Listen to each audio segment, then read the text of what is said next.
Maria de Lourdes, também conhecida como Perpétua, uma mulher trabalhadora aqui do interior do Ceará que foi vítima de feminicídio. Ela tinha 52 anos e foi esfaqueada pelo ex-companheiro, o Mauro Ramos da Cruz, depois de pedir dinheiro para ele pagar uma corrida. Ela chegou para ele e disse: tem como me dar dinheiro para pagar a corrida aqui do carro do aplicativo, que eu cheguei aqui na tua casa?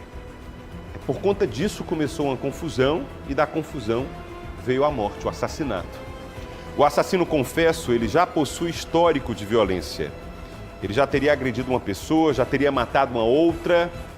Você vai acompanhar comigo agora todos os detalhes desse caso. Está tudo contado, tintim por tintim para você. Você que chegou agora ao Balanço Geral, bem-vinda, bem-vindo.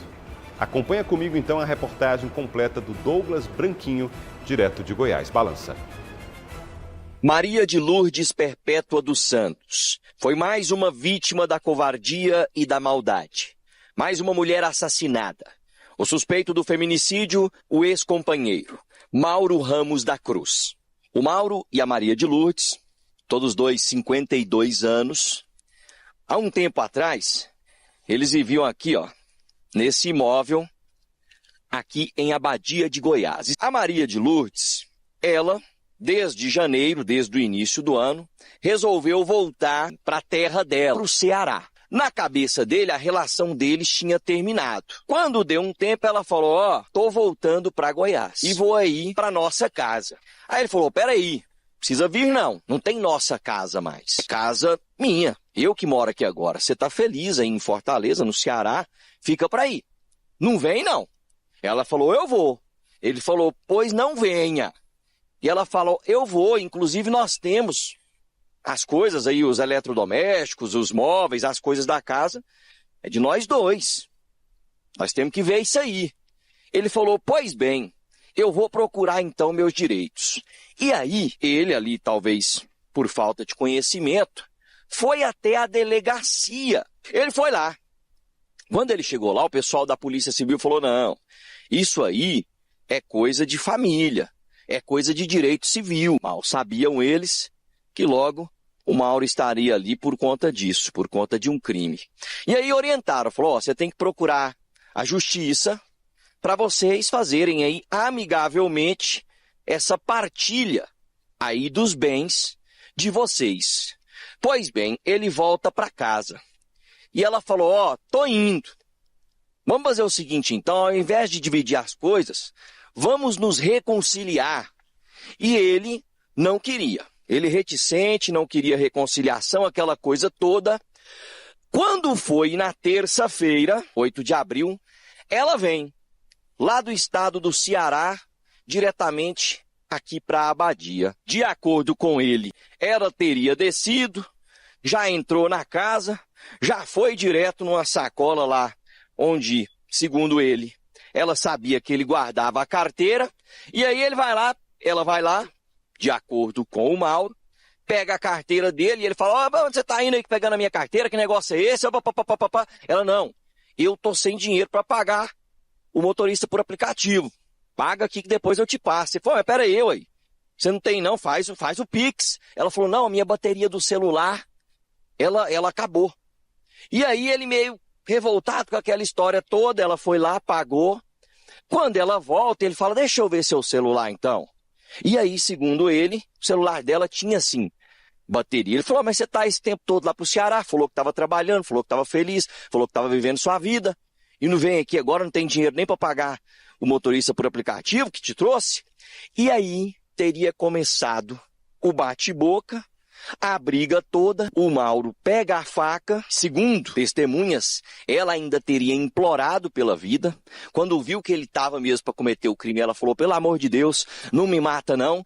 Mas isso não impediu o Mauro de desferir 3 golpes de faca na região do abdômen contra a Maria de Lourdes. Depois disso, a Polícia Civil foi acionada. Lá na delegacia chegou a informação: tal homem assim, assim, assado, Mauro de tal, parece que matou uma mulher lá no Porto Seguro. De imediato, o pessoal da delegacia, a equipe do doutor André Veloso, já jogou o nome dele no sistema.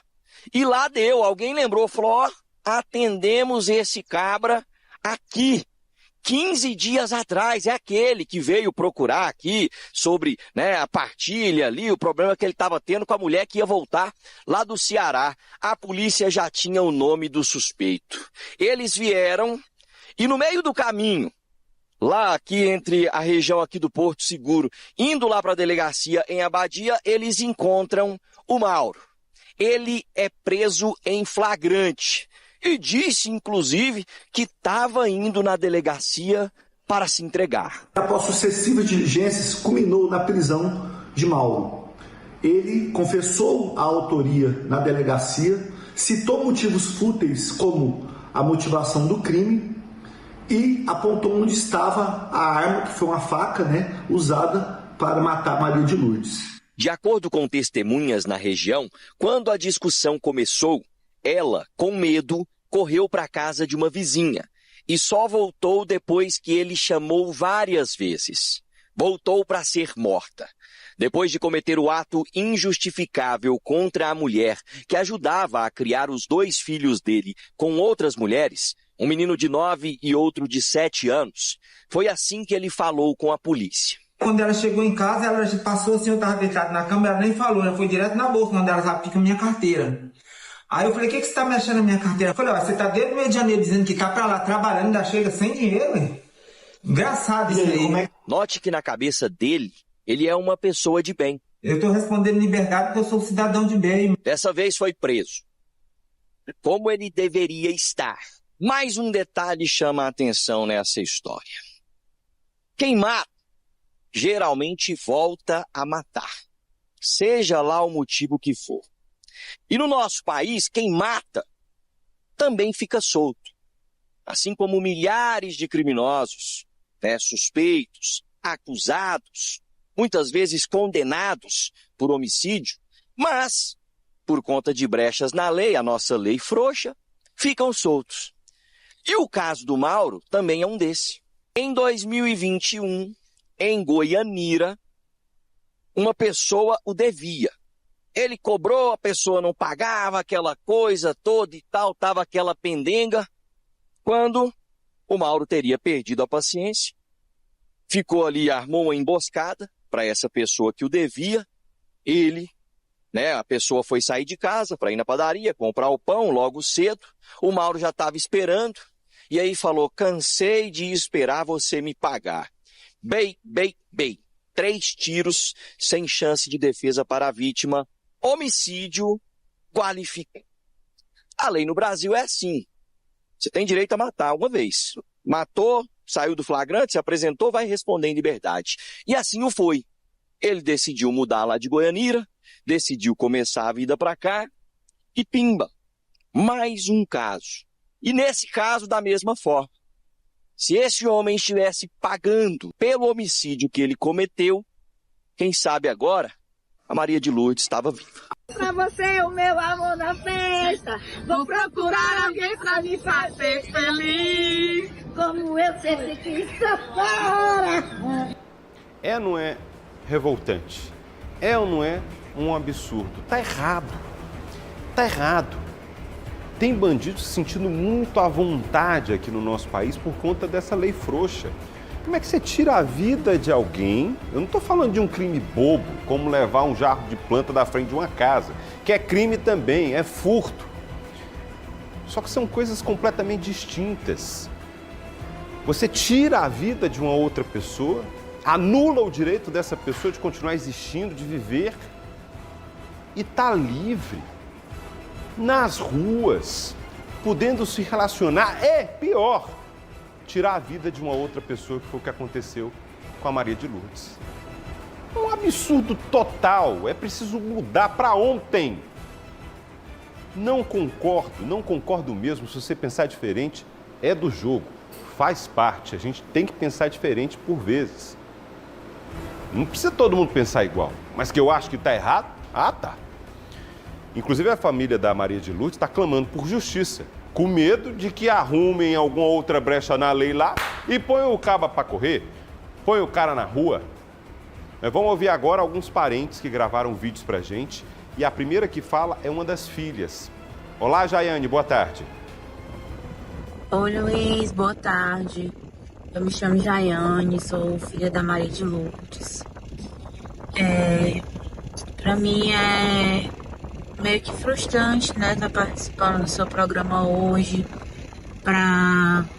infelizmente estar vindo falar de uma coisa que foi muito triste e traumática, que está sendo para minha família, né, que foi o assassinato da minha mãe. Como todo mundo sabe, já ela foi vítima de feminicídio.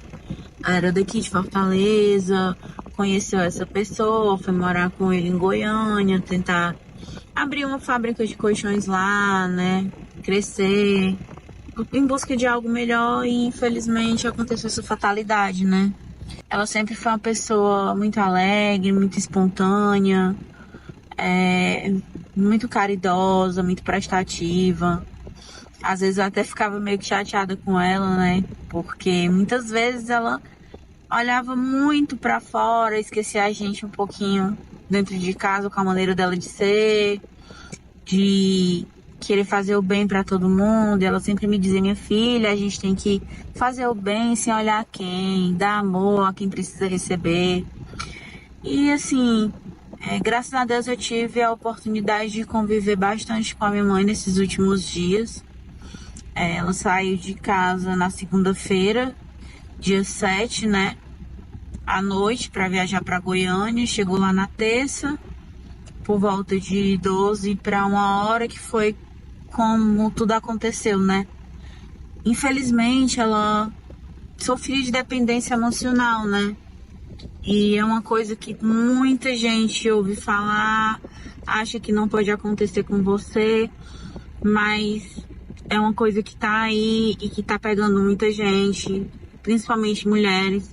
A gente vê assim uma pessoa muito forte, determinada, independente, como era minha mãe. Jamais iria pensar que ela sofria de algo do tipo, mas sim, infelizmente ela sofria de dependência emocional. Ela se via muito presa a esse relacionamento por questão dos filhos, da pessoa que ela convivia, né? Era o esposo dela. Inclusive, desde 3 anos que ela cuidava, chamava ela de mãe, era a mãe que ela tinha. Outro, há pouco mais de 2 anos, veio morar com eles, também chamava ela de mãe. Ela sempre foi uma pessoa que se deu muito bem com crianças. Então, assim, não só isso fez ela aprender esse relacionamento, mas também a situação do esposo dela, né? Em 2021, ele nesse intermédio de negociações que eles faziam sobre colchões, ele acabou que veio tirar a vida de uma pessoa que deu um prejuízo lá neles, e ela se via presa a esse casamento porque não podia abandonar, deixar ele na pior fase. Eu hoje vim aqui buscar por justiça, tá? E falar para as mulheres, deixar essa mensagem, tá, gente? Que a gente nunca pensa que pode acontecer com a gente, mas sim, a gente pode ser uma vítima. Se você vê que tá num relacionamento abusivo, se você vê que tá sofrendo chantagem, se você vê que essa pessoa tá lhe humilhando, tá lhe fazendo passar por coisas que você não imaginava passar, saia, peça ajuda, dê um grito de socorro. Quando você conseguir ver que você coloca essa pessoa acima de tudo e de todos, que era o caso da minha mãe, é porque tem algo de errado. Eu acho que a gente tem que se amar primeiro, a gente tem que pensar na gente primeiro, para poder depois pensar no próximo, né? Oi, Luiz, tudo bem? Me chamo Igor, tá? Sou sobrinho da Perpétua. Eu quero falar um pouquinho sobre a Perpétua, né? Pra você e pra quem tá ali assistindo. Perpétua era uma pessoa espontânea, né? Proativa, guerreira, trabalhadora. Pessoa que gostava de ajudar o próximo, certo? A pessoa que por onde passava, ela deixava o seu rastro de ajuda, de amiga, de parceira, certo? Tanto que poucas pessoas que eu conversei lá da onde ela morava, todo mundo arrasado, transtornado, sem acreditar por ter acontecido, né? Então, assim, todo mundo falava por uma boca só que ela era a pessoa que ajudava muito a comunidade lá que ela morava, né? Ajudava a escola que os filhos do mal estudavam. Não eram filhos dela, mas ela criava como se fossem filhos dela, né? Então, assim, a gente que acompanhou, que vivia perto dela, né, quando ela estava aqui, a gente sabia que já não estava dando mais certo, entendeu? Que ela pensava só em ajudar e não deixar as crianças desamparadas, né? Porque ultimamente quem estava sustentando a casa lá era ela, tá? Quando ele diz no vídeo, né, que ela chegou sem nenhum real no bolso, ela realmente chegou sem nenhum real no bolso. Porque desde janeiro que ela estava aqui, ela estava trabalhando para sustentar a casa lá, que era dele, certo? Então, assim, cara, é muito triste, foi de uma forma dolorosa, nós não merecíamos isso. E principalmente a Perpétua, certo? Por ela ser o que ela era, entendeu? O que a gente pede, o que a gente quer é que a justiça ela seja feita, que ela continue sendo feita. Né, que ele se mantenha preso, que nenhuma outra família sofra o que a gente sofreu, entendeu? Porque quem faz isso, com certeza tem a capacidade de fazer novamente com outra pessoa que ele pegar, certo? Ele conseguiu fazer com que ela abrisse mão de todos os sonhos dela, que ela vivia aqui, vendeu tudo que tinha, vendeu casa, vendeu carro, vendeu tudo, abriu mão até da própria família para ir para lá viver o sonho dele, e ele teve a capacidade de fazer isso com ela, certo? Então espero que a justiça continue sendo feita e que ele passe muito tempo pagando pelo que ele fez. Oi, Luiz, eu me chamo Fran, sou prima da Perpétua e eu fiquei muito abalada com o que aconteceu com ela. A gente conversava muito, ela me contava muitas coisas dela e eu fiquei muito triste por ela ser uma pessoa tão prestativa, tão boa, tão agradável. Procurava ajudar esse homem de todo jeito, cansei de estar com ela, ele fazer vídeo com ela. Vi muitas vezes ela mandar dinheiro para ele, trabalhava aqui, mandava, fazia o que podia por ele, pelos filhos dele, e ele ter feito isso com ela. É difícil estar falando aqui dela, muito. Eu vou lutar por justiça até o último dia da minha vida. Ele vai pagar por tudo que ele fez com a minha mãe e que não vai ter uma próxima vítima para ele, porque eu confio na justiça de Deus e confio na justiça dos homens aqui, tá? Então, assim, essa mensagem que eu trago para vocês hoje, tá? Eles matam, tá? E mais uma vez, muito obrigada, Luiz, por escutar a minha família, sentir a dor que a gente tá sentindo, pela atenção que nos foi dada. Então, eu sou muito grata. E mais uma vez, a gente está vindo aqui buscar por justiça, porque a gente confia na justiça de Deus e principalmente na justiça dos homens. Ele vai pagar pelo que ele fez com ela. E eu espero que isso tenda a diminuir no nosso país, porque é um fato muito triste. Não precisa agradecer, esse é o papel da imprensa, esse é o papel do nosso Balanço Geral. A gente sempre dá voz à população que clama por justiça, que quer justiça. Nossos sentimentos, mais uma vez, à família da Perpétua, da Maria de Lourdes, né? Bom, a gente não teve acesso aos advogados de defesa do Mauro. Ele segue preso, está à disposição do Poder Judiciário, à disposição da Justiça. E se condenado, pode pegar até 40 anos de prisão, foi o que disse o delegado. Vamos ver se tudo isso vai se cumprir ou não. É um caso que a gente segue acompanhando, tá bom?